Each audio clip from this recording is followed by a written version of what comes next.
He slammed the folder down on the Admiral's desk so hard the coffee cup rattled.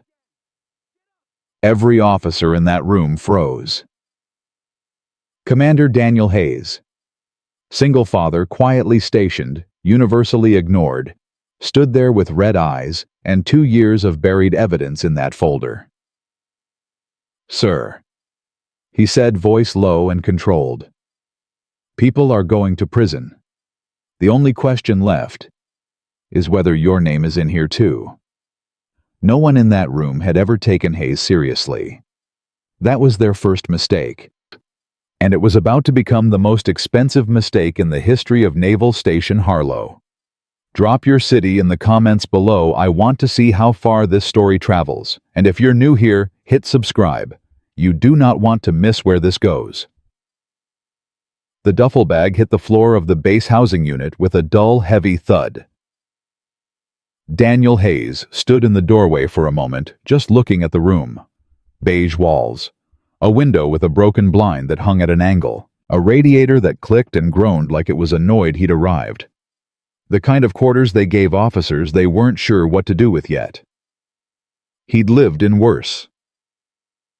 He dragged the bag inside, set his cover on the table, and stood quietly for a moment. Then he heard the small voice from behind him. "Daddy, is this our new home?" He turned. His daughter Lily, 7 years old, dark braids, still wearing her seatbelt crease across her chest, from the long drive, was standing in the hallway, with her backpack hanging off one shoulder and a stuffed rabbit tucked under her arm.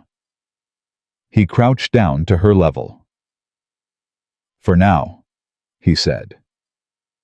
She looked around the room with the honest, unsentimental judgment that only a 7-year-old can pull off. "It smells like old soup," she said. "Yeah," Hayes agreed. "It does." "But we've had worse," she said. He looked at her for a long moment. "Yeah, baby," he said quietly. "We've had worse."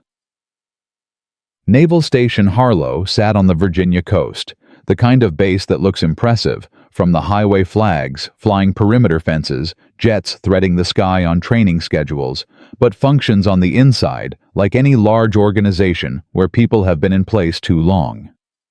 Systems get slow. Accountability gets comfortable. People learn which battles to fight and which ones to walk past. Hayes had been transferred from Naval Station Norfolk following a routine rotation, or so the paperwork said. What the paperwork didn't say was that Hayes had quietly flagged 2 maintenance discrepancies in his previous post that a senior officer had preferred to leave unflagged. Nothing explosive, no confrontation, just a man who wrote things down that others preferred unwritten. That kind of man tends to get moved. He reported to the base command office the next morning at 700 sharp. Captain Lewis Merritt, the acting base commander, a wide-shouldered man with the manner of someone who had been told he was impressive for so long, he'd stopped questioning it, looked up from his desk, glanced at Hayes once, and returned to whatever he was reading. "Hayes," he said without looking up again. "Commander, you're in operations review." "Yes, sir. We have a good system here. Tight ship. I expect you'll find your feet quickly." "Understood." "Any questions?" There were many. Hayes asked none of them. "No, sir," he said. Merritt nodded satisfied and waved one hand slightly toward the door. Dismissed. Hayes walked out. In the hallway, a young lieutenant named Decker fell in step beside him, carrying a stack of folders. "Commander Hayes." "That's right." "I'm Lieutenant Decker, sir. I'll show you to your office." He paused. "If you want to call it that." Hayes glanced at him. "Small?" he asked. Decker thought about how to answer that. "It used to be a storage room," he finally said. "For what?" "Folding chairs." Hayes processed this. "They move the chairs out?" he asked. "Most of them," said Decker. The office, and it was barely that, more a converted closet with a window that faced a concrete wall and a desk that wobbled if you leaned on it wrong, suited Hayes fine. He wasn't there for the office. He was there for the files. Operations Review, in theory, was responsible for evaluating base efficiency, safety protocols, training completion rates, equipment, readiness, and internal reporting accuracy. In practice at Naval Station Harlo, it had become a department where reports got organized, stamped, filed, and forgotten. The officer Hayes was replacing a Commander Price had retired 8 months ago. His files were still on the server. Hayes pulled them the first afternoon.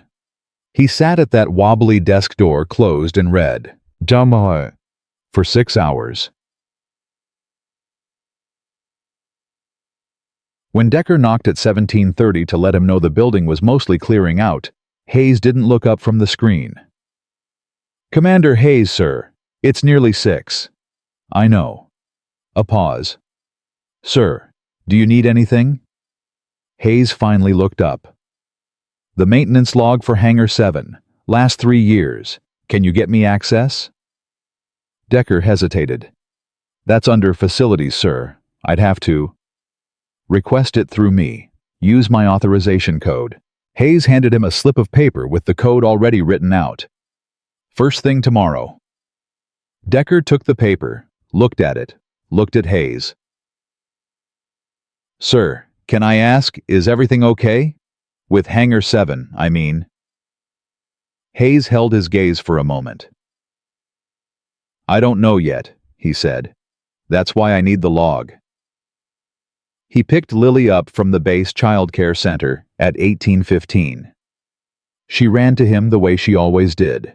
Full speed, no warning, both arms out, and he caught her and held her for a moment longer than usual, without quite knowing why.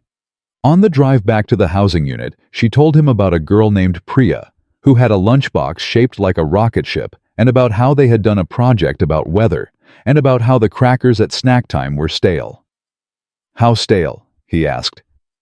"So stale, Daddy, like cardboard, but sadder." "I'll talk to someone about that." "Can you actually fix that? You're not that important yet." He laughed. It surprised him how easily it came out. She had a way of doing that. "Not yet," he said. "Give me a few weeks." That night after dinner, pasta from a box, hot sauce from a bottle he'd brought from Norfolk, because Lily insisted he tucked her in, read 2 chapters of a book about a girl who builds her own rocket ship. Lily's current obsession, and waited until her breathing slowed and steadied. Then he went back to the kitchen table and opened his laptop. The files were waiting. What Hayes found in those first weeks, he did not announce. He was not that kind of man. He'd grown up in East Tennessee, the son of a mechanic and a school librarian, raised to believe that you do not make noise about a problem until you understand it fully. His father used to say, "A man who shouts before he's finished looking is a man who's missed something important." Hayes had taken that seriously. He did his looking quietly. Why? He cross-referenced the maintenance logs from Hangar 7 against the quarterly safety reports submitted to Regional Command. The numbers didn't match, not dramatically, not in a way that would raise an immediate flag, but consistently in small, careful ways. Reported repair completions on aircraft ground equipment that the maintenance log showed as still pending. Safety checks marked complete on dates when, according to crew scheduling records, no personnel had been assigned to that hangar. Not accidents, not sloppiness. Someone was filling in boxes that weren't meant to be filled in.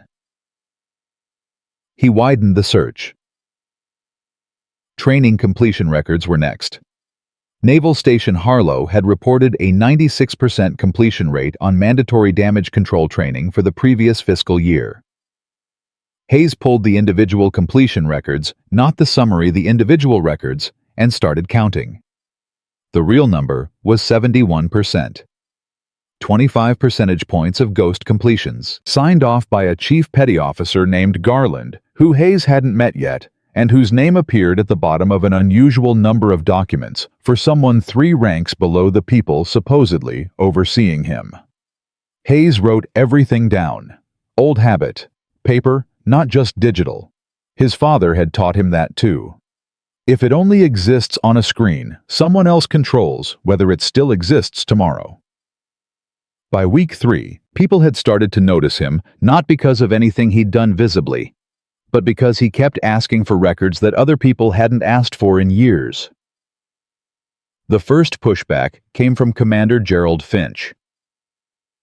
Finch ran facilities, a compact, sharp-faced officer who wore his uniform like it was personally tailored, which it probably was, and he appeared in Hayes's doorway one Tuesday morning unannounced, his expression the careful neutral of a man who has decided to be friendly as a first warning. "Commander Hayes." He stepped in without being invited, glanced at the stacked folders on the desk, and smiled. "Settling in." "Working through some background," Hayes said. "Good, good." Finch gestured at the files. "Anything I can help clarify? Operations review sometimes gets bogged down in the old paperwork. A lot of it's just administrative legacy, doesn't reflect current conditions." "That's actually what I'm trying to establish," Hayes said. "What the current conditions are." Finch's smile held steady, but something behind it didn't. "Of course," he said. "Well, my door's open." "Appreciate it." Finch left. Decker appeared in the doorway 30 seconds later. "Sir," he said quietly, "that's the first time I've seen Commander Finch come to this office since Price left." "Is it?" Hayes said. It wasn't a question. The second pushback came from a different direction. Lieutenant Commander Sharon Voss, senior liaison officer, well-connected, the kind of person who seemed to know everything about everyone, stopped Hayes in the hallway outside the mess one afternoon.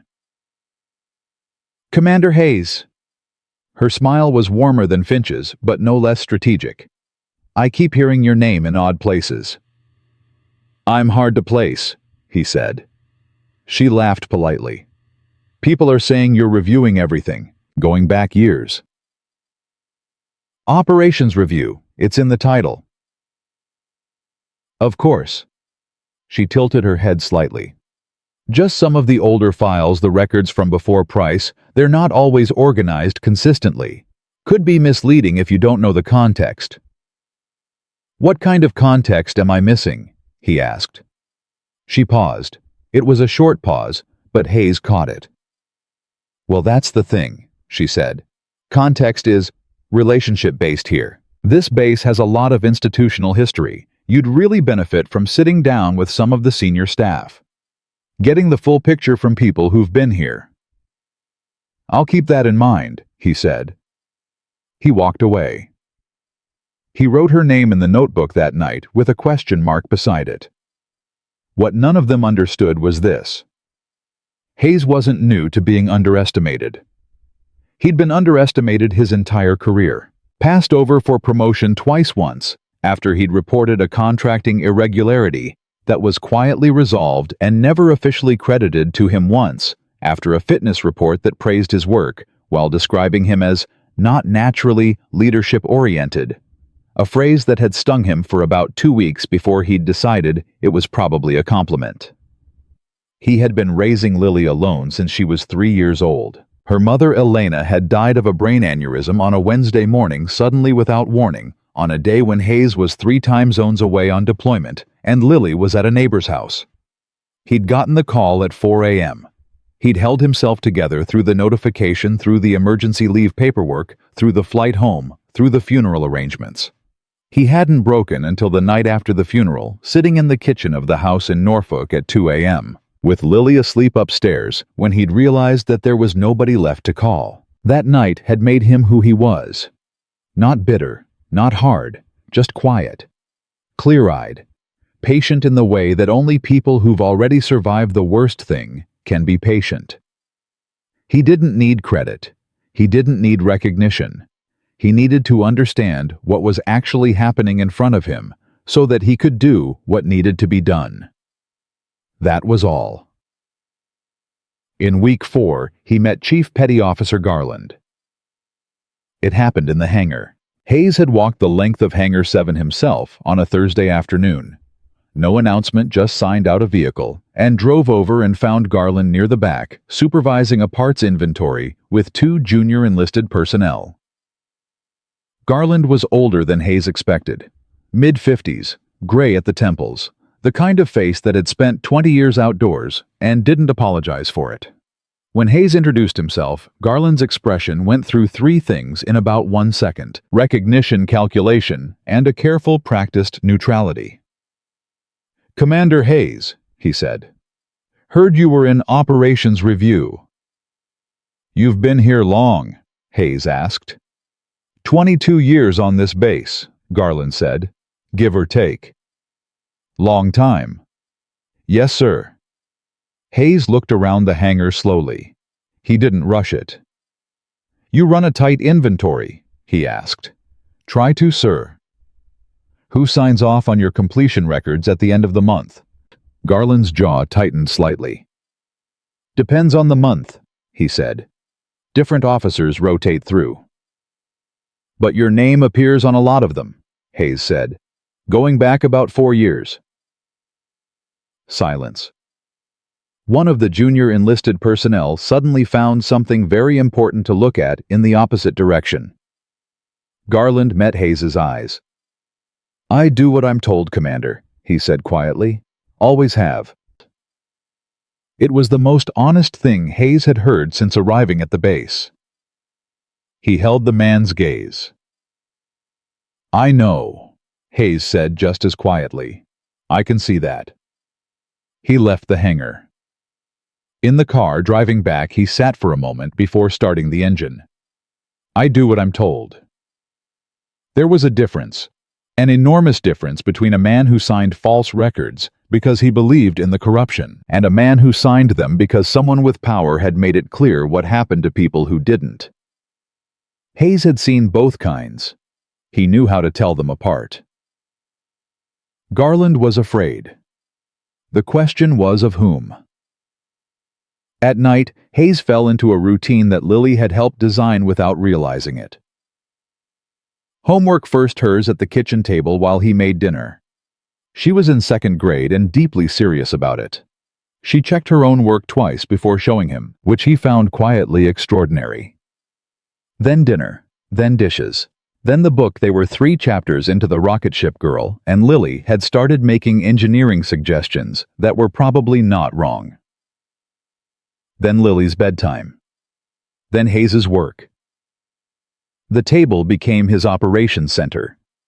Files spread across it in a system only he fully understood, organized by category, by date, by name, by a thread of connection that was slowly becoming visible to him, the way a shape emerges from fog when you're patient enough to wait for it.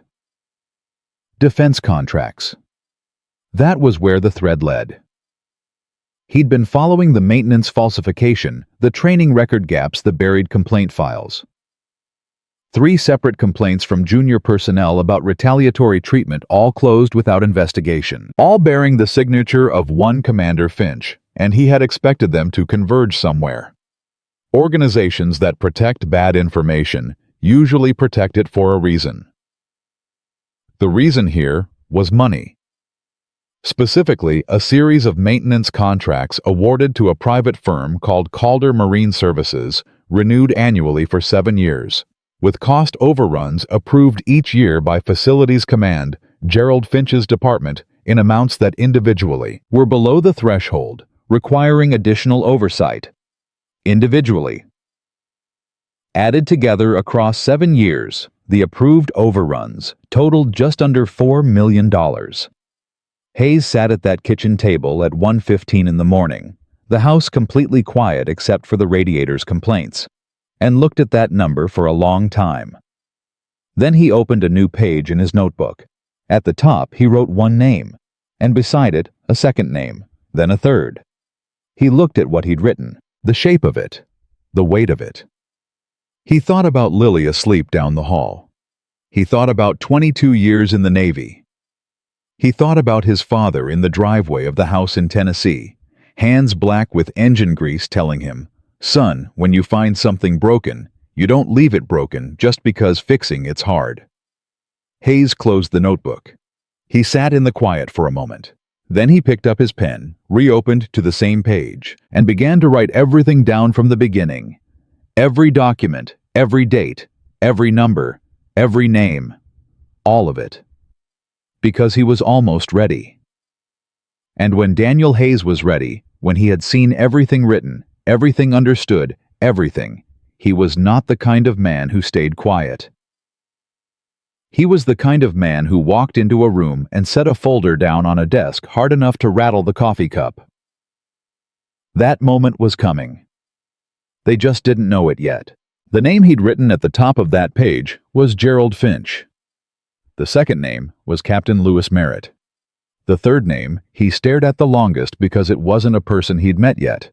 It was a name that appeared in the contract documents as the authorized signatory on behalf of Calder Marine Services, a man named Robert Calder, listed as managing director, whose contact address on the Federal Contracting Database was a post office box in Arlington, Virginia, and whose company had no public website, no LinkedIn presence, no trace of a corporate footprint beyond the contracts themselves. $4 million paid to a company that on paper barely existed. Hayes had been in the Navy long enough to know what that meant. It meant the company existed for exactly one purpose, and that purpose was not marine maintenance. He closed the notebook at 1:47 in the morning, turned off the kitchen light, and stood in the dark for a moment. Then he walked down the hall, pushed open Lily's door quietly, and stood in the doorway. She was on her side, the stuffed rabbit tucked under one arm, breathing slow and even. A nightlight shaped like a crescent moon cast everything in soft amber. He stood there for maybe 2 minutes, just watching her sleep. Then he went to bed. He did not sleep well, but he slept. The next morning, Decker was waiting outside Hayes's office with a look on his face that sat somewhere between nervous and apologetic. "Sir," he said, before Hayes had even gotten his cover off. "Commander Finch's office called. He's requesting a sit-down this morning, 1100 hours. Hayes set his cover on the desk, sat down, looked at the wobbling desk for a moment. "Did he say what about?" "Interdepartmental coordination, sir. That's what his aide said." "Interdepartmental coordination," Hayes repeated. "Yes, sir." Hayes looked up. "Did you pull the Calder Marine contract renewals like I asked?" Decker shifted. "I did, sir. They're on your server, but Commander Hayes, the request flagged. Someone in Facilities Administration got a notification that the files were accessed." Hayes said nothing for a moment. "Who in Facilities?" Decker hesitated. "Senior Chief Warrant Officer Pell. She reports directly to Commander Finch." Hayes nodded slowly. He wasn't surprised. He was, if anything, satisfied, the way a man is satisfied when a thing he expected to happen happens exactly as expected. "Tell Commander Finch I'll be there at 11, he said. "Yes, sir." Decker started to leave, then stopped. "Sir, can I ask, are you okay? I mean, with all of this?" Hayes looked at him. Decker was young, maybe 26, 27, with the eager, slightly anxious energy of someone who was smart enough to see that something was wrong, but junior enough that no one had given him permission to say so. "You've been here how long?" Hayes asked. 14 months, sir." "In those 14 months, has anyone from Operations Review ever pulled the Calder Marine contracts before?" Decker thought about it. "Not that I know of, sir. No." "Does that strike you as odd?" A long pause. "Yes, sir, it does." "Good," Hayes said. "Hold on to that instinct. It's a useful one." Decker left. Hayes opened the contract files on his screen and kept reading. At 1100, Hayes walked into Gerald Finch's office. Finch's office was what Hayes's office was, not large, well lit, with a window that faced the water and a desk that did not wobble. There was a photograph on the wall of Finch shaking hands with a 2-star Admiral at what looked like a commissioning ceremony. There were plaques. There were certificates. The whole room was arranged to communicate one thing: I have been important here for a long time. Finch stood when Hayes entered, which was more courtesy than he'd shown before. Commander Hayes, thanks for coming. He gestured to the chairs across from his desk. Please. They sat. Finch folded his hands on the desk in the careful way of a man who has rehearsed the beginning of a conversation. I want to be direct with you, Finch said, because I think you're a direct person, and I think directness serves us both better here. Agreed, Hayes said. You've been pulling files that go back several years. Maintenance logs, training records, contract documentation. And I understand that's your job, I do. But I want to make sure you have the right context before you draw any conclusions. Because some of what you're looking at involves processes that are more nuanced than the paperwork reflects. Hayes let a moment pass before he responded. What kind of nuance are we talking about? Finch shifted. Take the Calder Marine contracts, for example. Those renewals were approved at the regional level, not just here. There's a chain of authorization that involves people several pay grades above either of us. What looks like an irregularity from the outside is actually a structured arrangement that Regional Command signed off on. I'd like to see that regional sign-off, Hayes said. Finch's expression didn't change, but something behind it did. It's in the regional archives, not something I have immediate access to. I can request it directly from regional, Hayes said. If you can give me the point of contact. A pause. I'll have my aide find that for you. I appreciate it. Hayes stood. Was there anything else? Finch looked up at him. The friendliness in his face had not disappeared. It was too practiced for that. But beneath it, something had sharpened. Commander Hayes, he said, I want you to understand something. This base runs because people trust each other. People who have been here for years, who have built working relationships, who understand how things function. Someone who comes in and starts pulling threads without understanding the fabric, they can do real damage, even with the best intentions. Hayes held his gaze. I'll keep that in mind, he said. He walked out. In the hallway, he kept his face neutral and his pace even. But his mind was moving fast. Finch hadn't denied anything specific. He hadn't offered documentation. He'd offered the suggestion of documentation, which was a different thing entirely, and he'd wrapped it in a warning that was friendly enough on the surface that no one listening could call it a threat. It was, Hayes thought, a very well-executed non-answer. Which meant Finch was scared. And which meant the regional sign-off that Finch had referenced almost certainly did not exist. 3 days later, Decker appeared in Hayes's doorway again. Sir, there's a Captain Merritt call scheduled with Regional Command this afternoon. His aide just flagged it in the shared calendar. Hayes looked up. That's unusual. Captain Merritt doesn't usually use the shared calendar for personal calls with Regional Sir. He has a separate line for those. Hayes sat back. What time? 1400. Okay. He thought for a moment. Decker, the complaint files. The 3 closed ones I asked you to pull last week. Where are they? Scanned and in the secure folder, sir. But one of them is interesting. Decker stepped inside and lowered his voice, which was unnecessary since they were alone, but which Hayes appreciated anyway. Petty Officer First Class Andreu. She filed a complaint 8 months ago about retaliatory duty assignment following a harassment report. The complaint was closed 3 weeks later, closed by Commander Finch, marked insufficient evidence. But Andreu is still on base. She's in supply. She's still here, Hayes said. Yes, sir. Hayes thought about that. People who file complaints and get shut down usually transfer out. The ones who stay, they stay for a reason. Sometimes it's stubbornness. Sometimes it's something else. Can you find out if Andreu would be willing to talk? He asked. Informally, off the record for now. Decker nodded. I can ask through someone she trusts. Sir, there's a senior enlisted advisor in her department who she's close with. Do that, Hayes said. Carefully. Understood, sir. Petty Officer First Class Maria Andreou agreed to meet Hayes in the base library on a Saturday morning when the building was mostly empty. She arrived 5 minutes early, which told Hayes something about her. She was in her early 30s, compact and watchful, with the posture of someone who had learned to take up exactly as much space as she needed, and no more. She sat across from him at a table near the window and looked at him steadily. "You're the one pulling the old files," she said. It wasn't a question. "Yes," he said. "Why?" "Because they don't add up," he said. "And because I think you know they don't." She studied him for a moment. "I filed a complaint. It got buried.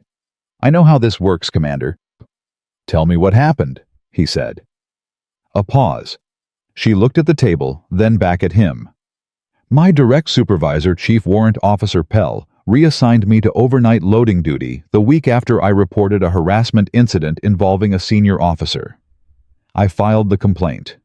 Finch's office closed it in 3 weeks, said there was no evidence of retaliation." She stopped. "My original duty schedule before the reassignment is in the system. Anyone could compare it. That's not missing evidence. That's ignored evidence." "Who was the senior officer you reported?" Hayes asked. She held his gaze. "Commander Finch." Hayes didn't react visibly. He kept his expression steady, his hands folded on the table. "The complaint about harassment was against Finch," he said, "and Finch's office closed the retaliation complaint." "Yes," she said. "Welcome to Naval Station Harlo, Commander." He looked at her for a moment. "Andreou," he said quietly, "I need you to understand something before I ask you anything else. I can't promise you a specific outcome right now. What I can tell you is that I am building something, and what you've just told me matters. It matters to what I'm building. But I won't ask you to do anything that puts you at further risk unless you understand what it might cost." She was quiet for a long time, long enough that a family walked through the library entrance, and a child's voice rose briefly and then faded as they moved to another section.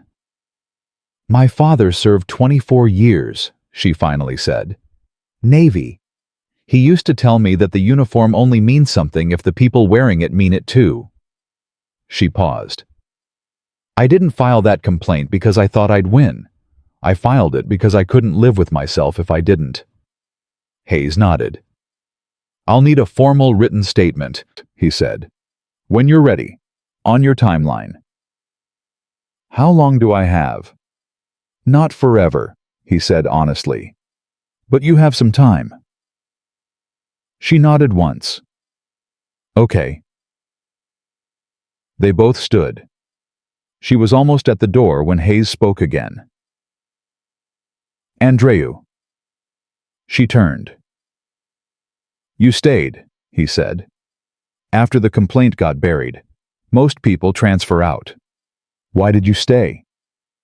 She looked at him for a moment with an expression that was complicated, not quite anger, not quite pride, something in between that didn't have a clean name. "Because leaving felt like letting them win," she said. She walked out. Hayes sat back down at the table and looked at the empty chair across from him. Because leaving felt like letting them win.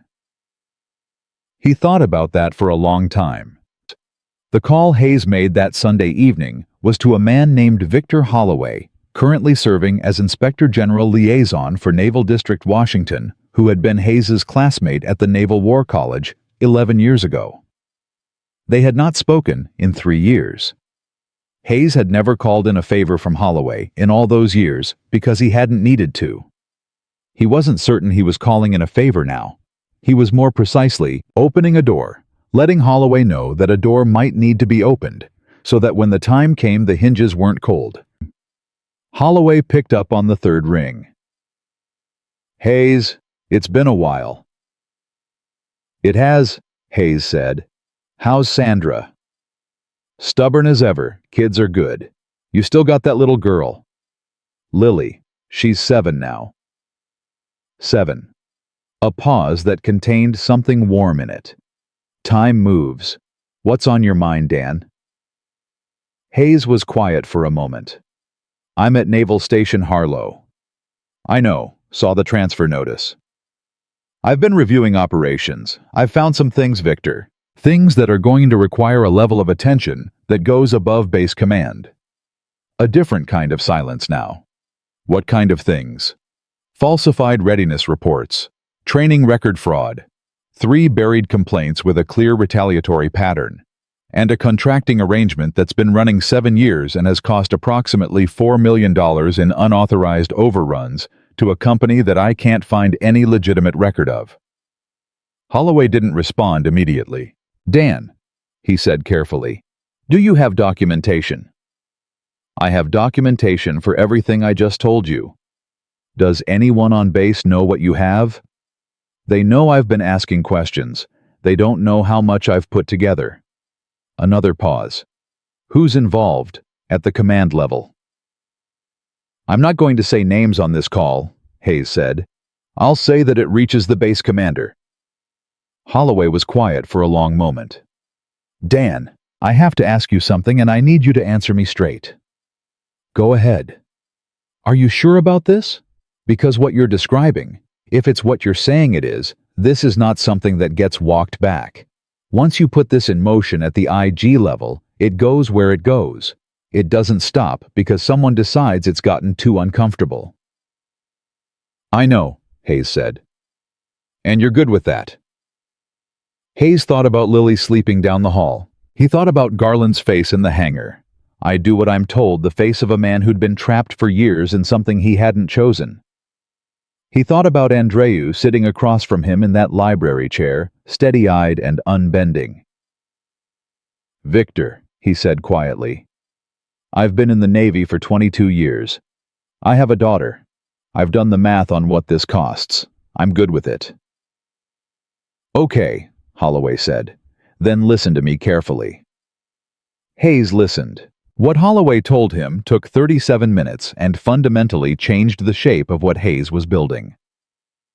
Calder Marine Services, Holloway said, had flagged once before 3 years ago in a preliminary audit that had been quietly deprioritized after a senior officer in Naval District, Washington, had recommended the audit be folded into a broader review process. That broader review process had never produced a report. The senior officer who had recommended the delay had since retired. The name on the preliminary audit flag, Holloway said. The name of the reviewing officer who flagged it first before it got buried. Who was it? Hayes asked. Commander Daniel Hayes, Naval Station Norfolk. A silence. Hayes sat with that for a moment. He had flagged a contracting irregularity at Norfolk. He hadn't been told that it was connected to Calder Marine. The flag had been quietly resolved and never officially credited to him. He hadn't been transferred because he was inconvenient. He'd been transferred because someone had needed to put distance between him and what he'd almost found. And they'd put him here at Naval Station Harlo, where Calder Marine's contracts lived, perhaps because they assumed the most dangerous place to put a thread puller was inside the tangle, where the threads were so thick and familiar that no outsider could follow them. They'd underestimated him. Victor, he said, his voice very controlled. How solid is the IG's appetite for this right now? Solid enough, Holloway said, especially if you can deliver documentation that connects the base-level fraud to the contract mechanism. That's the bridge that was missing 3 years ago. I can deliver it, Hayes said. Give me 30 days. I'll hold the door, Holloway said. Don't take 31. After he hung up, Hayes sat at the kitchen table and did not move for almost 5 minutes. They had moved him here to contain him. Instead, they had handed him everything he needed. He picked up his notebook. He turned to a clean page. At the top, he wrote 30 days. Then beneath it carefully, and in order, he wrote the name of every document he still needed, every person he still needed to speak with, and every connection he still needed to prove. It was a long list. He started at the top. The 30 days did not move slowly. They moved the way time moves when a man is working at full capacity fast during the days, compressed at night each morning, arriving before he felt ready for it. Hayes ran on coffee and the particular kind of focus that only comes when a man knows exactly what he's doing and exactly why. He had the list. He worked the list. The first thing he needed was Chief Petty Officer Garland. He'd thought about Garland every day since the hangar. The man had 22 years on that base. 22 years of watching, of knowing, of signing his name to things he hadn't chosen to believe in. That kind of weight didn't make people dishonest. It made them tired. And tired people, Hayes had learned, sometimes reach a point where the relief of telling the truth outweighs the fear of the consequences. He went back to the hangar on a Tuesday afternoon, same as before, no announcement. Garland saw him coming from across the floor. His face didn't change, but his body did a slight stiffening, a barely perceptible shift of weight, the physical language of a man bracing. Hayes walked up to him and didn't waste either of their time. "I know you've been signing off on records that weren't accurate," he said quietly enough that the two junior enlisted nearby couldn't hear. "I know you didn't start it. I know you were told to. I need to know who told you." Garland looked straight ahead for a moment. His jaw worked. "Commander Hayes," he said. "I've got a wife, a son at Virginia Tech. 2 more years until my pension fully vests." "I know," Hayes said. "If I talk to you, I'm not asking you to testify in open court, not today. I'm asking you to tell me the truth so I know I'm looking at the right shape of things. Whatever you tell me stays with me until I have a way to protect you from what comes next." Garland's eyes moved to him then, searching. The way a man looks when he wants desperately to trust something and is afraid his wanting it makes him a fool. "Finch," Garland said, low, flat, like setting down something he'd carried a long time. "It started with Finch, about 4 years ago. He came to me directly, said the maintenance logs needed to reflect completion on certain items for the quarterly reports. Said it was a bookkeeping issue, a timing thing, that the work would be done before anyone looked closely. It wasn't. He stopped. "After the first time I was in it. That's how it works. The first time you sign something wrong, you belong to the person who made you do it." Hayes let that sit for a moment. "Was it only the maintenance logs?" he asked. Garland's silence lasted 2 full seconds. "No." "The training records?"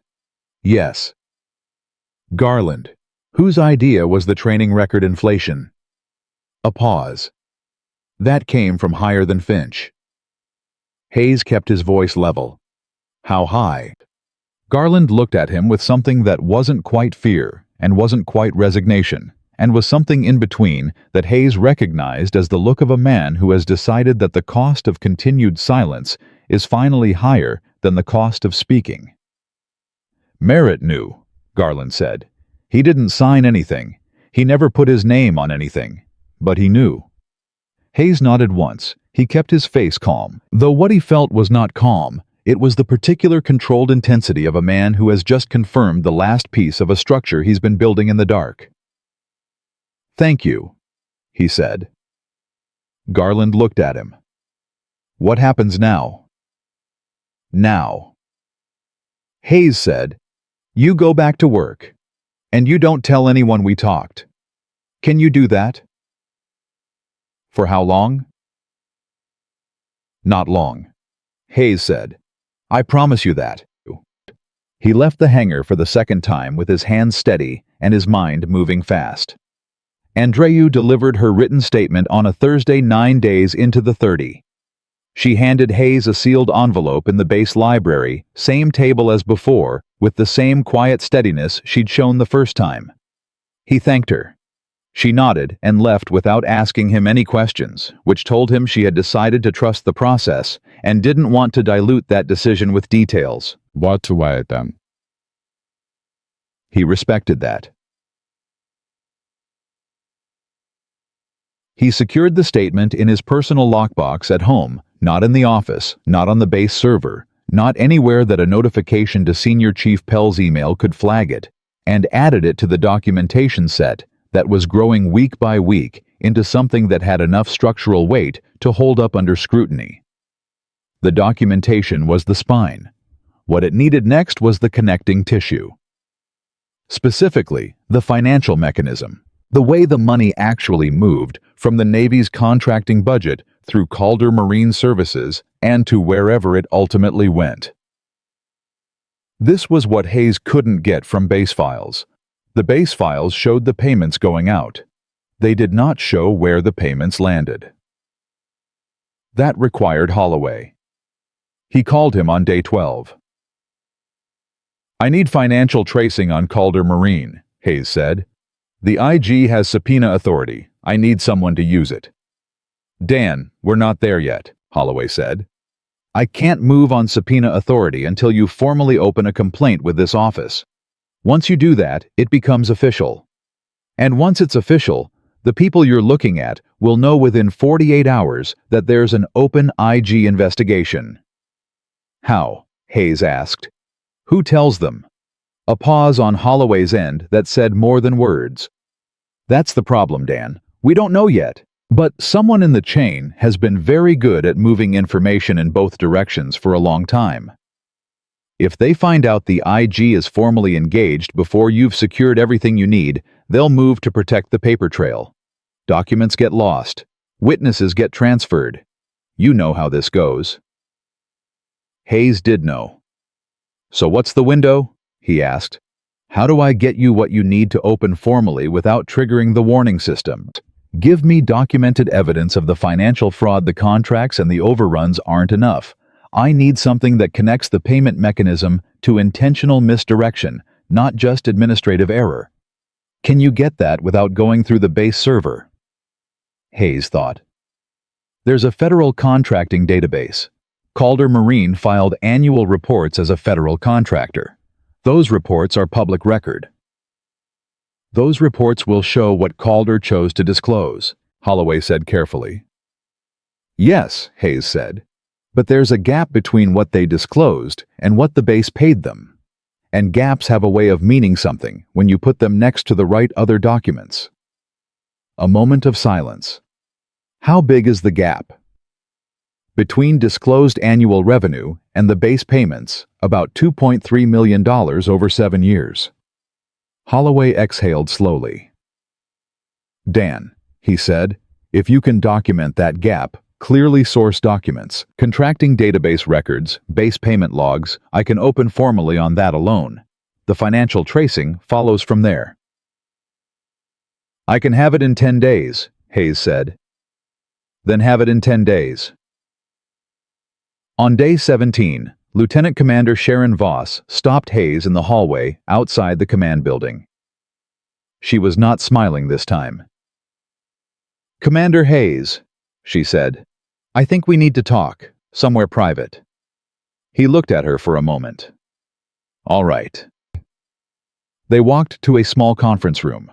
She closed the door and turned to face him, and Hayes could see that something had shifted in her. The careful social fluency she'd shown before was still there, but underneath it was something sharper and less controlled. "I know what you've been doing," she said. "What have I been doing?" Hayes asked. "You've been building a case. You've talked to Garland. You've talked to Andreu. You've been pulling contract files and comparing them to federal database records." She paused. "I'm not your enemy, Commander. I want you to understand that before I say what I'm about to say." "Say it," Hayes said. "There are people on this base who know you're getting close," she said. "And there are people on this base who are not going to let this go where you want it to go without a fight. There's already been a conversation at the senior staff level about your fitness report."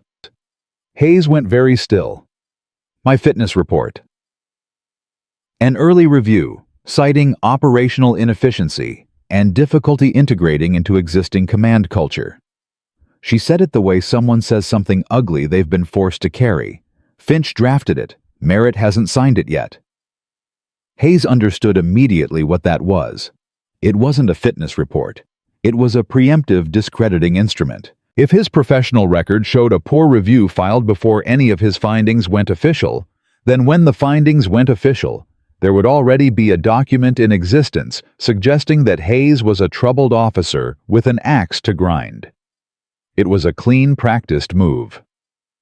"Why are you telling me this?" he asked. "Bitte," she looked at him directly. "Because I've been here 8 years, and I have watched this base operate in a way that I told myself was complicated, was nuanced, was not my problem. And I am done telling myself that." She stopped. "I know things, Commander Hayes. I am not in the contracts. I'm not in the maintenance falsification. But I've been in rooms where things were said, and I've heard things that I pretended I didn't hear. And if it means something to you, if it helps, I'm willing to say what I know." The room was quiet. Hayes looked at her for a long moment. "Voss," he said, "if you do this, you should know what it costs. Your career here ends. Maybe your career anywhere in this building.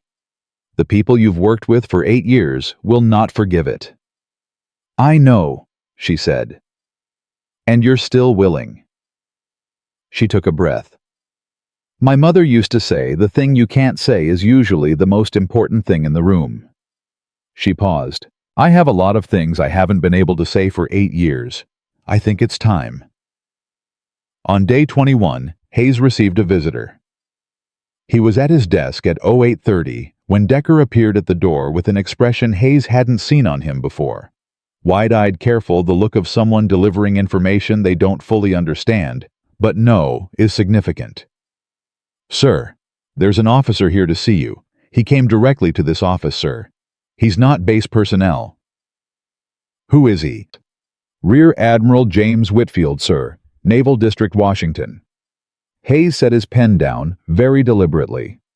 "Send him in," he said. Decker disappeared. A moment later, Rear Admiral James Whitfield walked through the door of what had once been a folding chair storage room in full uniform and looked around the small office with an expression of mild surprise that he did not try to hide. He was older than Hayes, mid-60s, lean, with the measured authority of someone who has held high rank long enough that it has become simply part of how he occupies space. He looked at the wobbling desk. He looked at the stacked files. He looked at Hayes. "Commander Hayes," he said. Hayes stood. "Admiral Whitfield, sir." Whitfield sat down without being asked, which was his prerogative, and looked at Hayes steadily. "Sit down, Commander." Hayes sat. "I'll be direct," Whitfield said. "I received a communication this week from a contact in the Inspector General's office, indicating that a commander at Naval Station Harlo may be in the process of compiling a significant investigative documentation package regarding operations and contracting at this installation." Hayes said nothing. "That communication," Whitfield continued, "came to me because the Naval District Washington office has an oversight interest in this base. Now, I want to ask you something directly, and I want you to answer me directly." "Sir," Hayes said, "are you building that package?" A moment of silence. "Yes, sir," Hayes said. "I am." Whitfield held his gaze. His expression was unreadable, not cold, not warm, simply the face of a man who has not decided yet where he stands and is listening carefully before he does. "How far along are you?" he asked. "Far enough that stopping now would be a waste of what I've built," Hayes said. "Not so far that I've crossed any lines I can't account for." "What have you found?" Whitfield asked. Hayes looked at him. He understood the risk of what he was about to do. Whitfield was senior to everyone at Naval Station Harlo. He was also potentially connected to the people Hayes was investigating, connected in ways Hayes hadn't yet mapped.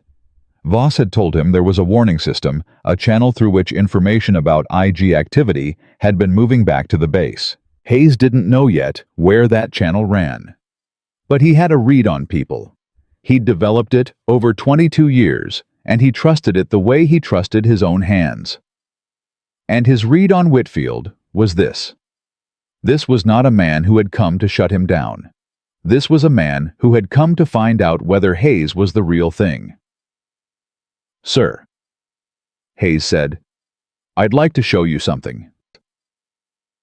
He unlocked the lower drawer of his desk, the one whose key he kept on his person and not in the building, and removed a manila folder. He placed it on the desk between them and opened it. It was a summary document.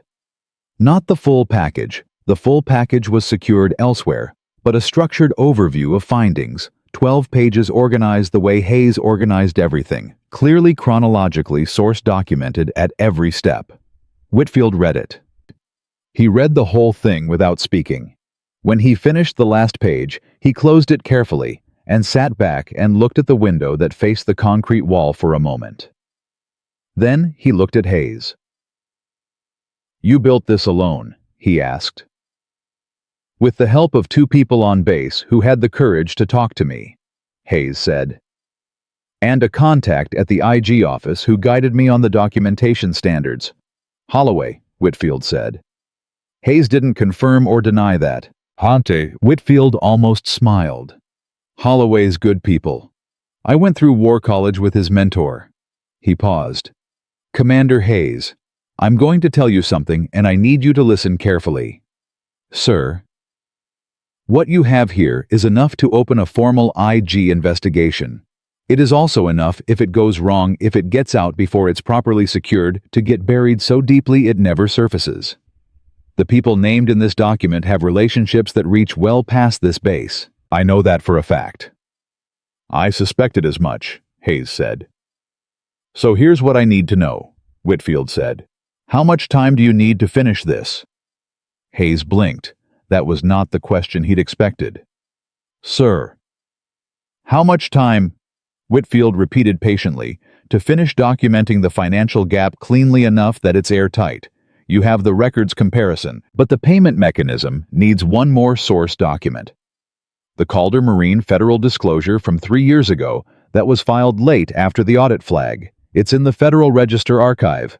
It ties the gap closed." Hayes stared at him. "You've already looked at this," he said slowly. "I've been looking at Calder Marine for 4 years, Whitfield said.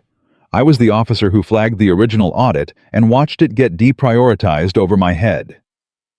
His voice stayed level, but Hayes could hear underneath the control something that had the weight of long frustration in it. "I didn't have the base-level documentation to connect the mechanism to the fraud. You do." He paused. "I've been waiting for someone on this base to find what you found, Commander. It took longer than it should have." The room was very quiet. Hayes sat with that for a moment, the shape of things rearranging itself. "You transferred me here," Hayes said. It wasn't an accusation. It was a man following a thread to its end. Whitfield held his gaze. "Your transfer was ordered by Base Command at Merritt's request because of the Norfolk contracting flag. That's true. But I had input into where you landed, and I put you here because I read your service record, and I believed you were the kind of man who, once he started looking, would not stop until he found what was there to be found." He paused. "I was not wrong." Hayes absorbed this. "9 days, he said finally. "Give me 9 days to get the Calder Marine disclosure and complete the financial gap documentation.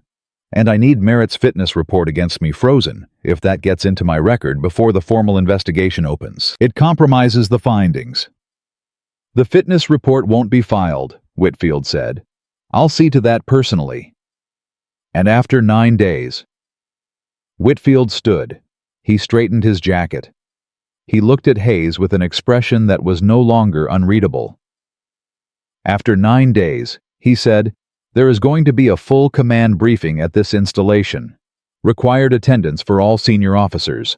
And at that briefing, certain orders will be read." He looked at Hayes steadily. "I would recommend you get some sleep between now and then, Commander. You're going to need to be sharp." He walked to the door. Then he stopped one hand on the frame and turned back. "One more thing," Whitfield said. "Your daughter, Lily." Hayes went very still. "Sir." "She's in 2nd grade. Base childcare." Whitfield's voice was completely even. "She gets stale crackers at snack time. I'm told you mentioned it to someone." Hayes stared at him. The corner of Whitfield's mouth moved, just barely. "I'll have someone look into the snack situation," he said. And then he walked out. Hayes sat alone in the small office that had once stored folding chairs and did not move for a full minute. Then he picked up his pen and crossed 5 items off the list in his notebook. 9 days. He started at the top.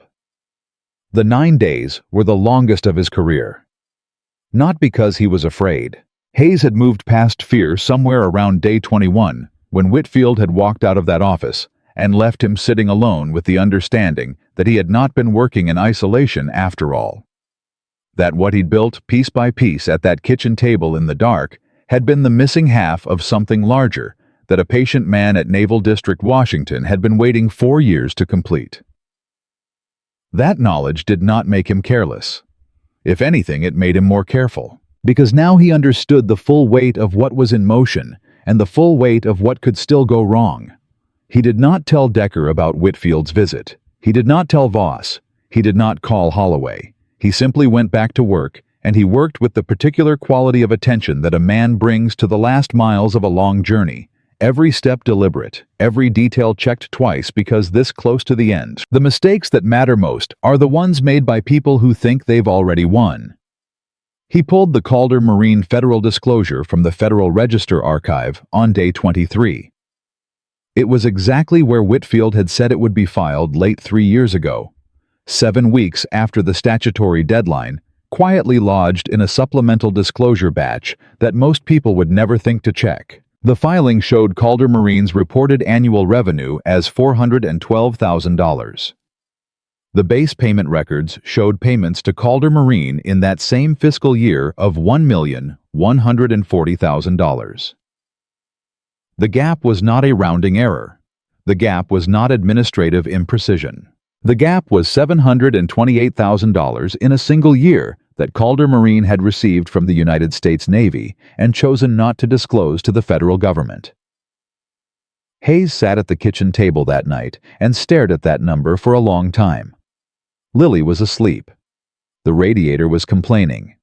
The crescent moon nightlight was doing its quiet work down the hall. He thought about the men and women on this base who had trained on equipment that wasn't properly maintained. He thought about the safety checks that existed only on paper. He thought about Andreu on overnight loading duty, punished for telling the truth. He thought about Garland, 22 years of service, slowly bent into the shape of something he'd never intended to become. He thought about $4 million. He thought about where it had gone. Then he assembled the final document package, cross-referenced every number, secured 2 copies in separate locations, and went to bed. He slept better that night than he had in weeks. The morning of the briefing, Hayes woke at 0500. He showered, dressed in his best uniform, and stood in front of the mirror for a moment. He looked like what he was, a commander mid-career, neither especially decorated, nor especially distinguished by appearance. The kind of officer who gets overlooked in a room full of brass. He went to Lily's room and sat on the edge of her bed. She stirred and opened her eyes, blinking at him in the early morning light. "You're dressed up," she said, her voice still thick with sleep. "Big day," he said. She studied him with the particular seriousness she reserved for things she could sense were important, without being told why. "Are you okay, Daddy?" He looked at her for a moment. "Yeah, baby," he said. "I'm okay." She reached out and patted his hand once, the way she did sometimes when she thought he needed it. 7 years old, and she already knew when he needed it.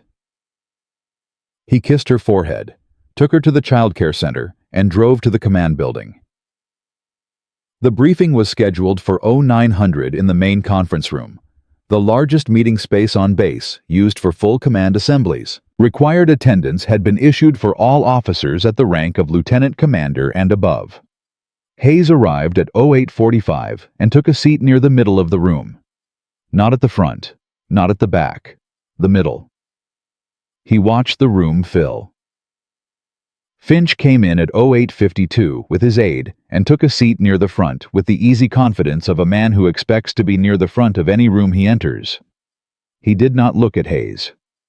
Merritt entered at 0857, nodded to several officers, exchanged a word with Finch in a low voice, and took his seat at the head of the table. The seat of the acting base commander, which he had occupied for 2 years, and which he clearly intended to continue occupying. Voss came in and sat 3 seats from Hayes. She glanced at him once briefly and looked away. At 0900 exactly, the door at the far end of the room opened. Rear Admiral James Whitfield walked in.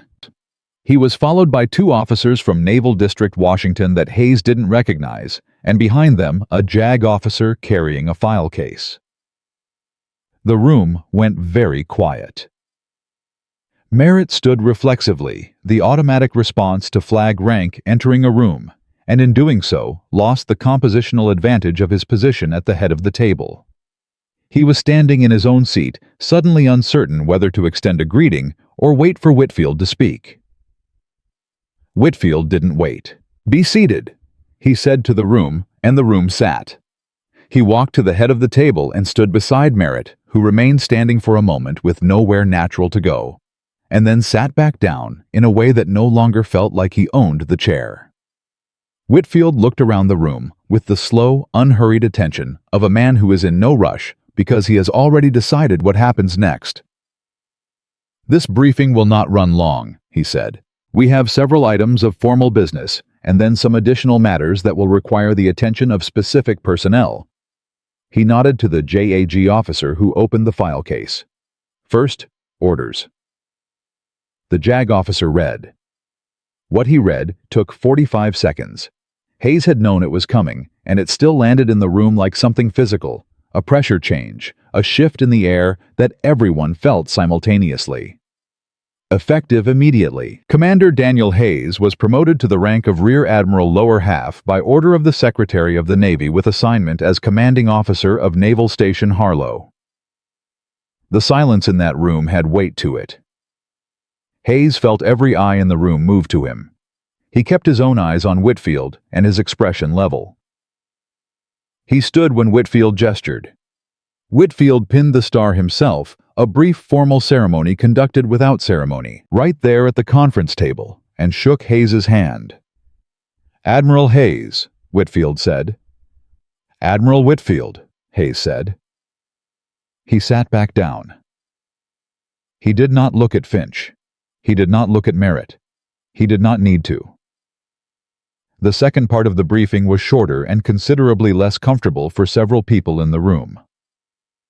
Whitfield remained standing at the head of the table and addressed the assembled officers with the flat, precise directness of a man who has waited a long time for this moment and intends to use it cleanly. Naval Station Harlo is the subject of a formal Inspector General investigation opened this morning relating to maintenance record falsification, training completion, fraud, improper closure of personnel complaints, and contracting irregularities involving a private firm designated as Calder Marine Services, he said. The investigation has been opened on the basis of documentation compiled by this command by Admiral Hayes over the past 30 days. That documentation has been reviewed at the Naval District level and determined to meet the threshold for formal investigation. Nobody spoke. The silence was the kind that happens when a room full of people are all working very hard to keep their faces still. All senior personnel will receive formal notification from the JAG office regarding their status in this investigation, Whitfield continued. Some of you will be witnesses. Some of you will be subjects. You will be informed which you are, and you will be expected to cooperate fully. Naval counsel is available to those who require it. He paused. This investigation will go where it goes. It will not be redirected, deprioritized, or quietly resolved at any level. Is that understood? A murmured "yes, sir" moved through the room like a wave. Whitfield looked around the table one more time. Admiral Hayes will address you now. He stepped back. Hayes stood. He looked at the room, at the faces of people who had ignored him, worked around him, tried to discredit him, dismissed him as a tired officer, carrying too much and achieving too little. He looked at Finch, who was sitting very still, with his hands flat on the table. He looked at Merritt, who was looking at the table surface with the expression of a man calculating distances between himself and various exits. He looked at Voss, whose face held something complicated that resolved when she met his eyes into something that looked like relief. He did not feel triumphant. That was the honest truth of it. He did not feel the satisfaction that other men might have felt at this moment, standing where they hadn't expected him to stand, holding what they hadn't expected him to hold. What he felt was something quieter and less dramatic. The specific, sober clarity of a man who has a very large amount of work left to do. "I'm not going to make a speech," he said. "I'm going to say 3 things. The first is this: if you have been involved in what the IG investigation has identified, and you cooperate fully and honestly, that cooperation will be considered as part of the process. I am not interested in spectacle. I am interested in truth. Those are different things, and I intend to treat them differently. The second is this: if you have been pressured to participate in any of the practices under investigation, if you signed something you were told to sign, if you closed something you were told to close, if you looked the other way, because you believed the alternative would cost you more than you could afford. I understand that. And I want you to understand that understanding it is not the same as excusing it, but it matters. How something happened matters, not just that it happened. The third is this: this base has a mission. People serve here. People train here. People depend on the readiness and the integrity of everything that happens here. That does not stop while investigations proceed. We are going to do both things at once. We are going to be accountable for the past, and we are going to be functional in the present. Both. At the same time. That is not optional." He looked around the room once more. "My door is open," he said. "To anyone." He sat down. The room remained very quiet for a moment. Then Whitfield said, "Dismissed," and the room began to move. Finch did not leave immediately. Most people filed out quickly, some relieved, some shaken, some very carefully neutral in a way that itself communicated a kind of anxiety. But Finch remained seated after the others stood, and when Hayes was gathering his folder from the table, Finch's voice came from across it. "Admiral Hayes." Hayes looked up. Finch was sitting straight, hands still flat on the table, and his face had lost the practiced easiness it usually carried. What was underneath it was not quite what Hayes had expected. It wasn't defiance. It was something rawer than that, closer to the expression of a man who has finally run out of the energy required to maintain a particular performance. "I want you to know," Finch said carefully, "that the contracting arrangement was not my design." Hayes said nothing. He waited. "I inherited it," Finch said. "When I took over facilities, it was already running. Calder Marine was already on the books. The first year, I was told it was a legacy arrangement with district-level authorization, that it was handled above me. By the time I understood what it actually was..." He stopped. His jaw tightened. "I made decisions I can't defend. I know that." Hayes looked at him. "Who told you it had district-level authorization?" Finch's eyes moved to the door and then back to Hayes. "Merritt," he said. "When I took over the department, he told me the arrangement predated his command, that it went higher. Did you ever verify that?" A long pause. "No," Finch said. "I didn't." Hayes held his gaze for a moment. "Mr. Finch, what you just told me is something you need to tell the IG investigators, not me. Them. In a formal setting with your legal counsel present." "I know," Finch said. "Then I'd suggest you get your counsel arranged today." Finch nodded slowly. He stood.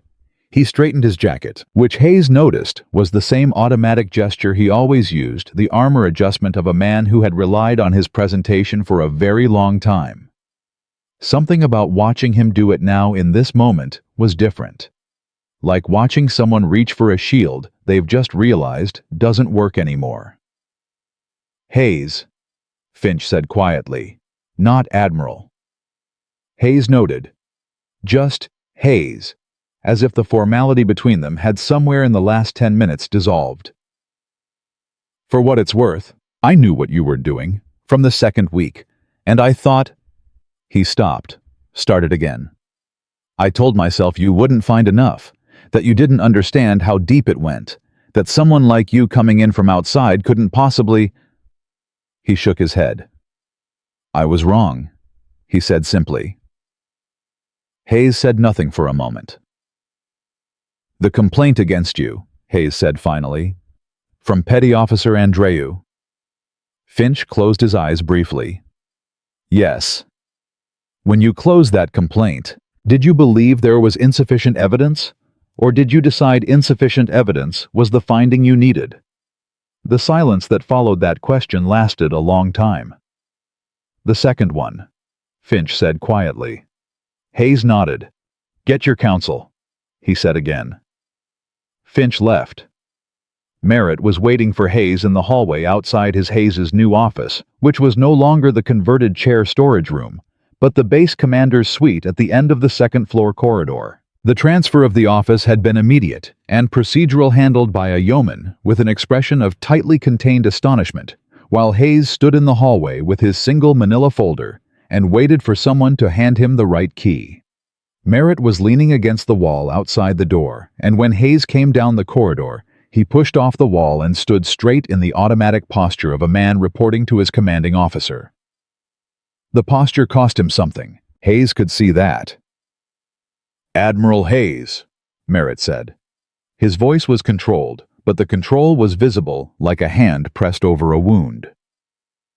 Captain Merritt. I'd like to speak with you, privately. Hayes unlocked the office door and held it open. Merritt walked in. The room was large and well lit. The desk didn't wobble. There was a window that faced the water. Hayes sat behind the desk. Merritt remained standing, which he did not appear to have thought through, because standing in front of a desk that someone else is sitting behind is a position that only works when you have authority, and Lewis Merritt no longer had any. He sat down in one of the chairs across the desk. I want to get ahead of this, Merritt said.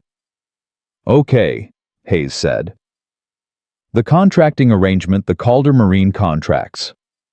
I want you to know that my role was limited to approval signatures. I signed what Finch brought to me. I accepted the representation that the overruns had district authorization. Did you request documentation of that authorization? Hayes asked. Merritt's expression shifted slightly. I relied on the representations made by my facilities commander. Captain Merritt, Hayes said. You've been in command of this installation for 2 years. The Calder Marine contract has been running for 7. You signed annual approval documents. You received copies of the quarterly maintenance reports that contained falsified completion data. You were informed, according to testimony I have in writing, that the training completion numbers being reported to Regional Command did not reflect actual completion rates. He paused. That's not limited involvement. That's command-level knowledge. Merritt's jaw was tight. I want to cooperate, he said. Then cooperate with the IG investigators, Hayes said. That's where cooperation counts. Will it matter to the outcome? Hayes looked at him directly. Honest cooperation always matters, Captain. What it can and cannot do for your specific outcome, that's a conversation for your legal counsel. Merritt nodded. He stood, and for a moment, he looked much older than he had at the head of that conference table 2 hours ago. The posture was still correct. The uniform was still correct. But the certainty that had filled and animated both of those things was gone, and without it, Hayes could see the man beneath the performance tired, scared, and smaller than he'd appeared. Hayes, Merritt said, and then caught himself. Admiral? He paused. How long were you building this before anyone knew? Long enough, Hayes said. Merritt left. Hayes sat alone in the new office for a while. He had calls to make to Holloway, to Whitfield, to the JAG office, to the base department, heads to a dozen people who needed to hear from the new commanding officer within the first hours of his command. The list was long, and the day was not. But for a few minutes he sat. He thought about Lily at the childcare center, probably telling Priya about whatever chapter of the rocket ship book they'd read last night. He thought about his father in Tennessee, hands black with grease, telling him that you don't leave something broken just because fixing it is hard. He thought about Elena, about what she would have said this morning if he'd been able to call her. He thought she would have said something funny, and then something true in that order, which was how she'd always done it. He thought about a name written at the top of a page in a notebook on a kitchen table in the dark 30 days ago. He picked up his phone and called Holloway. "It's open," he said when Holloway answered. "Everything's open. I need the financial trace to move immediately." "Already started," Holloway said. "Congratulations, Admiral." "Don't congratulate me yet," Hayes said. "We still have to find where the money went." "We'll find it," Holloway said. "Dan, you did something real today." Hayes looked out the window at the water. "We did," he said. "A lot of people did."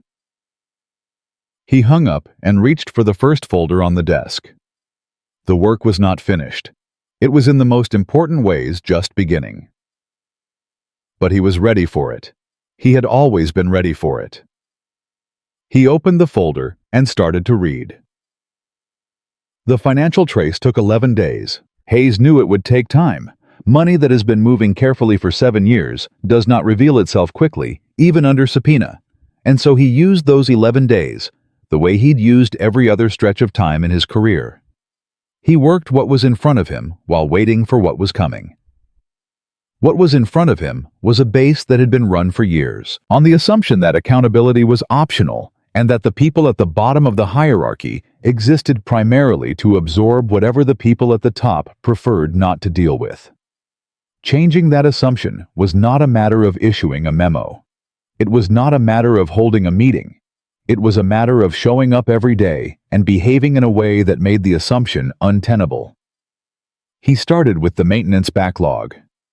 The real backlog, not the reported one, not the number that had appeared in quarterly summaries with Garland's signature at the bottom, but the actual list of deferred and falsified completions that Hayes had compiled from the raw logs was significant. 43 items across 4 departments. Some were minor, some were not.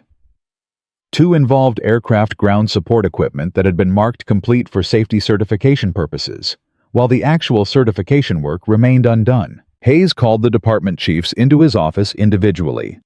Not as a group individually, because he wanted to look each one in the eye, and because group meetings in his experience allowed people to perform honesty rather than practice it.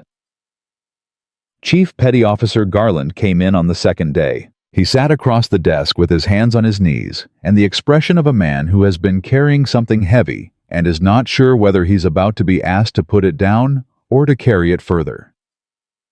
Hayes looked at him for a moment. "I need you to walk me through the real backlog," he said. "Everything. Not what's in the reports. What's actually outstanding.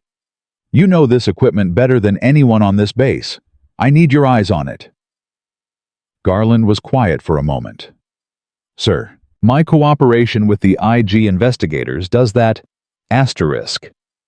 "It's been noted," Hayes said. "Formally. Your willingness to speak truthfully, the fact that you were operating under documented pressure from a superior officer, all of it is in the record. I can't promise you a specific outcome, Mr. Garland, but I can tell you that I've made sure the record is complete and accurate, both directions." Garland exhaled. It was the exhale of a man who has been holding his breath for 4 years. "Yes, sir," he said. "I can walk you through it." "Good," Hayes said. "Let's start with Hangar 7. Andreu's formal statement had been submitted to the IG investigators on the morning the investigation opened. Hayes had not seen her since the library, and on the 4th day of his command, he went to the supply department to find her. She was at her station working a manifest, and she looked up when he came in. The junior personnel around her went to attention immediately, but Hayes waved that off and pulled up a chair beside her desk, not across from it, beside it, which he could see surprised her. "How are you holding up?" he asked. She studied him for a moment. "Honestly? That's the only way I know how to ask. Honestly," she said. It's strange.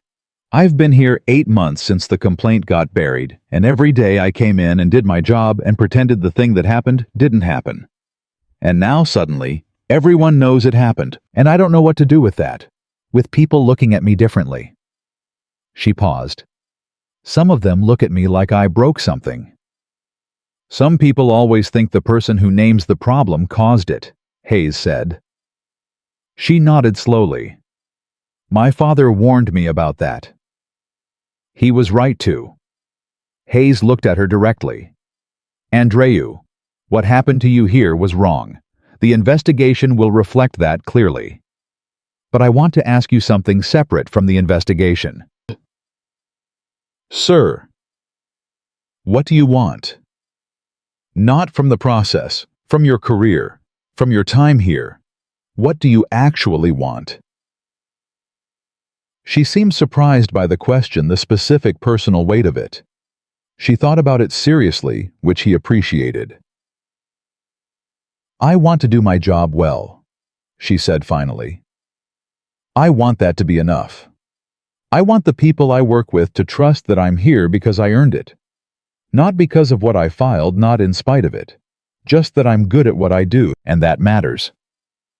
Hayes nodded. It does, he said. And it will. He stood. She stood too automatically, and he shook her hand, a deliberate formal gesture that he meant deliberately and formally, because some things need to be named with action. Thank you for staying, he said. Her expression shifted into something he hadn't seen on her before, not relief exactly, and not pride, but something that lived between them and was probably closer to the feeling of being genuinely seen after a long time of being invisible. Yes, sir, she said. On day 9 of his command, Hayes received a call from Holloway. He was in his office working through a readiness report revision when his phone rang, and Holloway's voice came through with the particular quality of controlled urgency that Hayes had learned to recognize as the sound of a man delivering significant news carefully. Dan, the trace is done. Hayes set his pen down. Talk to me. Calder Marine Services, Holloway said, is a shell company. It has been since its formation. The managing director, Robert Calder, is a legal fiction. The name appears on federal contracting documents, but there is no individual by that name with a matching federal identification profile.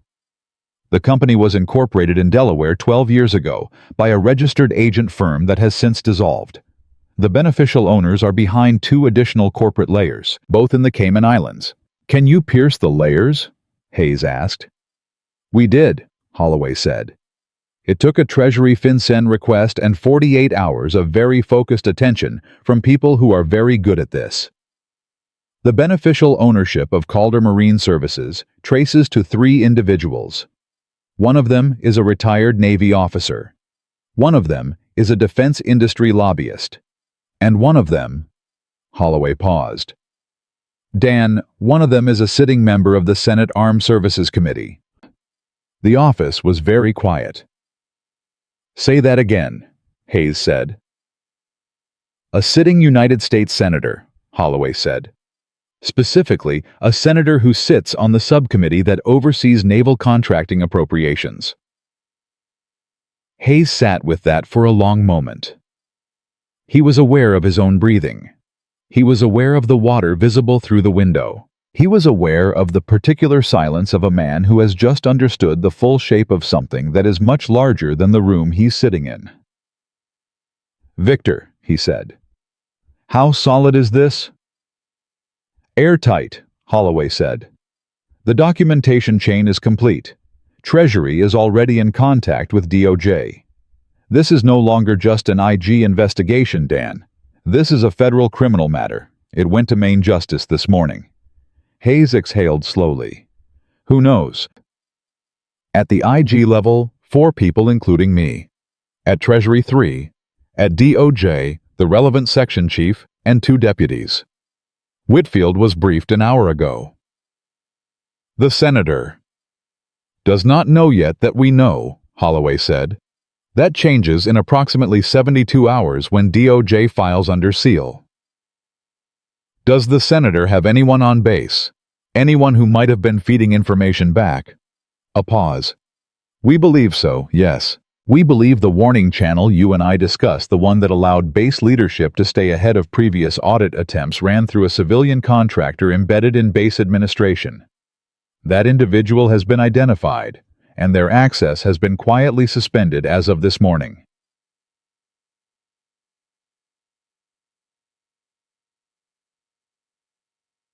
Hayes pressed his hand flat on the desk. Not in anger, in the controlled, deliberate way of a man who needs to feel something solid while he absorbs something large. "Victor," he said, "everything I found here, the maintenance fraud, the training records, the buried complaints, those were the local machinery. They existed to protect the contract, and the contract existed to move money to people who used their positions to ensure the contract kept getting funded." "Yes," Holloway said. "That's exactly what it was." "For how long?" "Based on the corporate formation date and the contracting history we've reconstructed, we believe the arrangement has been operational for at least 9 years, possibly longer." 9 years. Hayes thought about that. 9 years of safety records falsified on an active military installation. 9 years of people trained on equipment that may not have been properly maintained. 9 years of complaints buried by the same office that created the conditions for the complaints. "Dan," Holloway said, "you should know what you built here. The documentation package from Harlo was the piece that cracked this open at the federal level. Without the base-level records connecting the payment mechanism to the false completion reports, the financial trace alone wouldn't have been enough to establish criminal intent. The two pieces together are what made this prosecutable." Hayes was quiet for a moment. "Garland," he said. "Andreu, Voss, the people here who talk to me, their cooperation needs to be protected at every level of this, not just the IG record, all the way through." "It will be," Holloway said. "I'll put that in writing to the DOJ section chief today." "Thank you," Hayes said. "Victor, good work." "You did the hard part," Holloway said. "You always were the stubbornest man I knew." Hayes almost smiled. "My daughter says that too," he said. "Smart kid," Holloway said. And then more quietly, "Elena would have been proud of you today, Dan. I mean that." Hayes didn't answer for a moment. When he did, his voice was steady, but only because he made it be. "I know," he said. "Thank you." He hung up and sat alone with the water and the quiet for a long time. He told Lily that night at dinner. Not the details, not the senator's name, not the financial figures, not the legal machinery that was now in motion well above his pay grade. But he told her that something he'd been working on for a long time was finished, that he'd found what he was looking for. She was eating pasta, same box brand as always, same hot sauce, and she looked up at him with the serious attention she brought to things she understood were important. "Did it work out?" she asked. "It did," he said. She considered this. "Did you get in trouble?" "No." "Did the bad guys get in trouble?" "They're going to," he said. She nodded, satisfied the way a 7-year-old is satisfied when the moral architecture of a situation resolves correctly. Then she went back to her pasta. After a moment she said without looking up, "Priya said the crackers weren't stale today." Hayes set his fork down. "Is that right?" "They were good crackers, Daddy, like actual good crackers." He looked at her for a moment. He thought about a rear admiral who had spent 4 years watching a corruption network operate and had somehow found the time in the middle of everything to follow up on a 7-year-old's snack situation. "I'm glad," he said. "Me too," said Lily. The formal outcomes of the investigation moved through channels that were by their nature slow and procedurally deliberate. Hayes understood this. He did not try to hurry them. He did his job. And Gerald Finch was relieved of his duties within the first week of the investigation and faced multiple counts before a military court, including making false official statements and obstruction. He had cooperated as Hayes had told him to, and his legal counsel had argued that cooperation at every step. Hayes submitted a factual account of Finch's voluntary disclosures. He did not advocate for any particular outcome. That was not his role. His role was to ensure that the record was accurate and complete in both directions. Captain Lewis Merritt was formally charged under the Uniform Code of Military Justice with dereliction of duty and conduct unbecoming an officer. His defense that he had relied on representations made by his subordinates was heard and found insufficient because the documentation showed clearly that he had received information indicating those representations were false and had chosen not to investigate further. He had known. Choosing not to look at what you know is there is still a choice, and the law has always understood that. Then Chief Warrant Officer Pell, who had suspended Andreu's duty access following Andreu's harassment complaint, was separated from the service. She did not cooperate.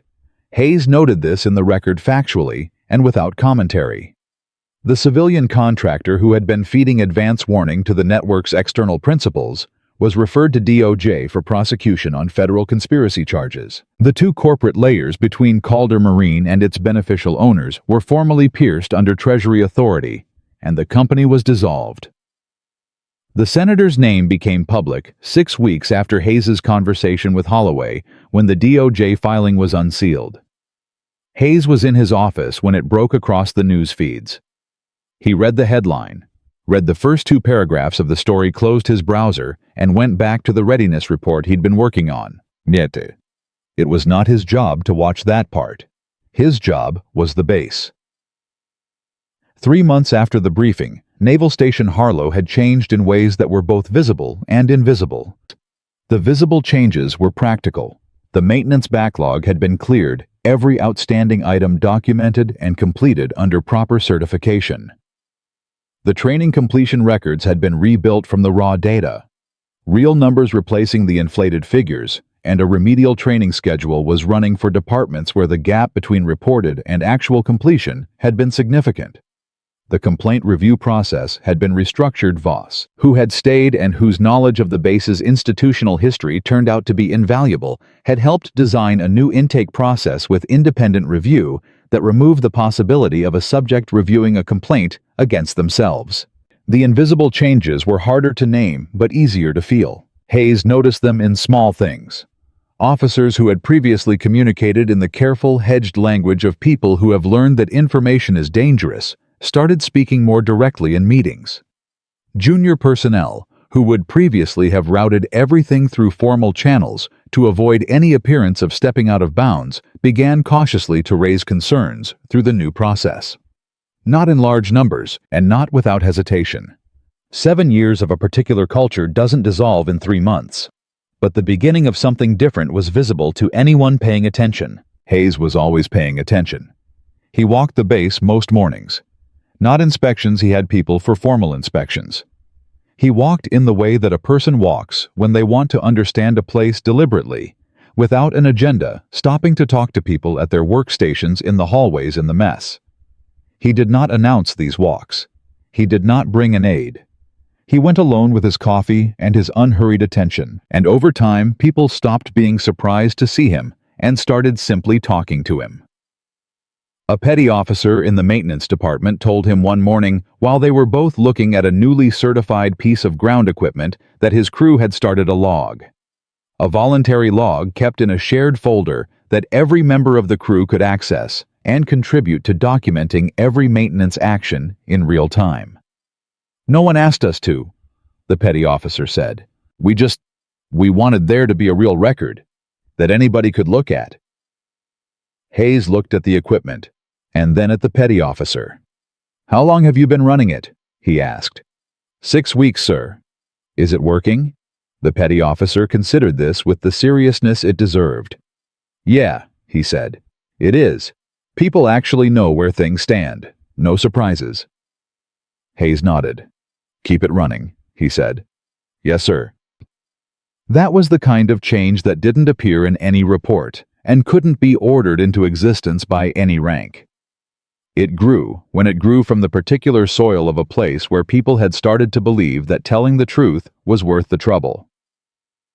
That soil took time to build. Hayes understood that. He was patient. Voss came to his office 4 months in on a Tuesday afternoon and sat across the desk with the directness that had become over the months her natural register in conversation with him, the careful social fluency she'd once used as a survival tool, having given way to something more straightforward, and Hayes thought considerably more like the person she actually was. "I want to ask you something," she said. "Go ahead." "When Whitfield told you that he'd factored into your transfer, that he'd helped put you here on purpose, how did you feel about that?" Hayes looked at her for a moment. "Why do you ask?" "Because I've been thinking about it," she said. "About agency. About whether what you did here was something you chose or something that was arranged for you, and whether that distinction matters." He considered the question seriously, which it deserved. "I was transferred here because people with power wanted me away from something I'd found," he said. "Whitfield redirected that transfer because he believed I might find more if I was placed where the more was. Both of those things are true." He paused. "But every decision I made once I was here, every file I pulled, every person I talked to every night at that kitchen table, those were mine. Nobody told me to pull the Calder Marine contracts. Nobody told me to go to the hangar and talk to Garland. Nobody made Andreu agree to meet me." He looked at her. "The arrangement got me here. What happened here, that was choice. Mine, Garland's, Andreu's, yours." Voss nodded slowly. "And you don't feel used?" she asked. "By Whitfield?" Hayes thought about that honestly. "I feel like a man who was pointed at a problem and trusted to solve it," he said. "Whether that's being used depends on whether you think trust and use are the same thing. I don't." She was quiet for a moment. Then, "What about Merritt? Do you feel anything about what happened to him?" It was a real question, and Hayes gave it a real answer. "Merritt made choices," he said. "He made them over 2 years every time he signed a document he knew was questionable and decided not to look further. I don't feel satisfaction about what happened to him. But I don't feel guilty about it either. He had the same option that Garland had, that you had, that Andreu had. He chose differently." "He was scared," Voss said. "So were you," Hayes said. "You came to me anyway." She looked at him for a moment with the expression of someone being handed back something they'd set down. "Yes," she said. "I did." 5 months after the briefing, Hayes received a letter. It came through official channels, forwarded from Naval District, Washington, on Navy letterhead, with a return address at the Pentagon. The letter informed Admiral Daniel Hayes that he had been selected to provide testimony before the Senate Armed Services Committee regarding the institutional conditions that had allowed the Naval Station Harlo contracting fraud to operate undetected for an extended period, and the reforms implemented under his command that might serve as a model for systemic improvement across other installations. He read the letter twice. Then he set it on his desk and looked at it for a while. He had not sought this. He had not sought any of what had followed from the work, the news coverage that had materialized when the senator's name went public, the calls from journalists that his aide handled without comment, the quiet messages from officers at other installations who had read between the lines of the public reporting and recognized something in it. He had not sought recognition. He had not built the documentation package in that kitchen with the idea that it would end in a Senate hearing room. But he understood why it was going there. Because the problem at Naval Station Harlo was not unique to Naval Station Harlo. The mechanisms were the same mechanisms that operated anywhere that accountability had been treated as negotiable, and power had been allowed to define what counted as truth. Naming it here clearly and completely on the record, in a place where it could not be buried or redirected, that was not about him. That was about every Garland at every other installation, every Andreu who had filed a complaint and watched it disappear, every person who had signed their name to something wrong because the cost of refusing had looked too high. He wrote his acceptance that evening at the kitchen table, while Lily did her homework across from him. She was working on a math worksheet, her pencil moving with the careful deliberateness she brought to arithmetic, checking her answers with the eraser end of the pencil, the way he'd taught her. He watched her for a moment. This person he had built his whole life around, who had slept through the nights while he built the case that had unraveled 7 years of carefully maintained corruption, who had told him the crackers were stale and patted his hand on the morning, everything changed. She looked up and found him watching her. "Are you done?" she asked. "Almost," he said. "What are you writing?" "A letter," he said. "I've been asked to go talk to some people in Washington." She processed this. "Is it important?" "I think so," he said. She nodded and returned to her worksheet. After a moment, without looking up, "Are you going to be nervous?" He thought about it honestly. "A little," he said. "You should tell the truth," she said, with the simplicity of someone for whom this advice has never required elaboration. He looked at her. "Yeah, baby," he said. "That's the plan." He testified on a Wednesday in October in a Senate hearing room with wood paneling and television cameras and a long dais full of senators, some of whom were asking questions in good faith, and some of whom were asking questions for other reasons. Hayes understood both kinds. He answered every question the same way, clearly, specifically, without embellishment and without evasion. He described what he had found at Naval Station Harlo. He described how it had operated. He described the people who had maintained it, the people who had been harmed by it, and the people who had found the courage to tell the truth about it when someone finally showed up and asked. When a senator asked him what in his assessment had allowed the fraud to persist for so long, Hayes paused for a moment, and then he said, "The assumption that accountability is too inconvenient to insist on. When organizations decide quietly, gradually, without ever holding a meeting about it, that maintaining a false appearance of readiness is less disruptive than addressing the real conditions. They create a culture where the people at the bottom bear the full weight of the dishonesty at the top." The people at Harlo who falsified those records did not start their careers intending to falsify records. They became people who did that because the structure around them made honesty the riskier option. The solution is to make honesty the less risky option, every day, at every level. That is the work of leadership. The room was quiet for a moment after that. The chairman of the committee looked at him for a long moment. "Admiral Hayes," he said, "in your assessment, what finally broke the pattern at Naval Station Harlo?" Hayes thought about Garland in the hangar setting down a weight he'd carried 4 years. He thought about Andreu in the library chair unbending. He thought about Voss walking into his office to tell him something that cost her 8 years of careful self-protection. He thought about a notebook at a kitchen table, a pen, a list, and 30 days. "People decided the truth was worth the trouble," he said simply. "That's always what breaks it. Someone decides that the cost of silence is finally higher than the cost of speaking. And then someone else does. And then someone else. And eventually there's enough of them that the structure built on silence can't hold anymore." He paused. "My job was to be the kind of person those people felt safe telling the truth to. That's all it was. The courage was theirs." He drove back to Harlo that evening. He picked up Lily from the base child care center at 18:15, same as always.